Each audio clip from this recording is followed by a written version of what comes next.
అవునా అధ్యక్ష ఈరోజు రియల్ ఎస్టేట్ గురించి తప్పకుండా చెప్పాల్సిన అవసరం ఉంది అధ్యక్ష.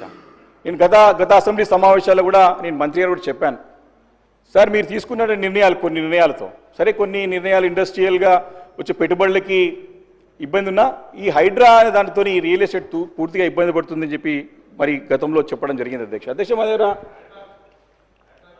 వేణుగోపాల్ రెడ్డి అనే బిల్డర్ అధ్యక్ష, వారి సిస్టర్కి గత అసెంబ్లీ ఎలక్షన్స్లో ఫోన్ చేసి మనం ఈసారి మనం కాంగ్రెస్ పార్టీకి ఓటేయాలని చెప్పేసి వాళ్ళ సిస్టర్కి చెప్తే సిస్టర్ ఎందుకు అని వాళ్ళ బ్రదర్ని అడుగుతుంది అధ్యక్ష, బిల్డర్ని మనం మార్పు కావాలి అని చెప్పేసి ఆయన చెప్తాడు అధ్యక్ష. అధ్యక్ష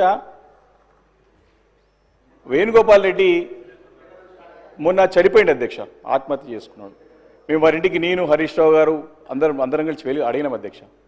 ఆమె అన్నది కొంపల్లి అధ్యక్ష, గుండ్లపోచంపల్లి, అది అందరూ కూడా తెలుసు. అడిగిన తర్వాత ఆ సోదరిమని చెప్తుంది, మా తమ్ముడు ముఖ్యమంత్రి అంటే రేవంత్ రెడ్డి గారి పేరు నమ్మకంతో మార్పు కావాలని చెప్పి నన్ను కాంగ్రెస్ పార్టీకి ఓటేయమన్నాడు, కానీ వాడి మార్పు వాని ప్రాణాన్ని తీసుకోవడం వరకు వస్తుందని చెప్పేసి మేము ఊహించలేదని చెప్పేసి తన బాధను వ్యక్తం చేసింది అధ్యక్ష. అధ్యక్ష నేను ఆ స్టేట్మెంట్ కూడా ఎందుకు చెప్తున్నానంటే అధ్యక్ష, ఆ స్టేట్మెంట్ కూడా నేను మీ ద్వారా వారికి పంపిస్తాను అధ్యక్ష, చూసుకోమని వచ్చే అధ్యక్ష. దాని గురించి నేనేమంటాను అధ్యక్ష, కొన్ని నిర్ణయాలు ప్రజల్లో వచ్చేటువంటి ఇబ్బందుల గురించి వారు చెప్పాల్సిన అవసరం ఉంది కాబట్టి నేను చెప్తున్న అధ్యక్ష, సభ తెలుసుకోవాల్సిన అవసరం ఉందని చెప్పి సందర్భంగా నేను మనవి చేస్తున్నాను అధ్యక్ష.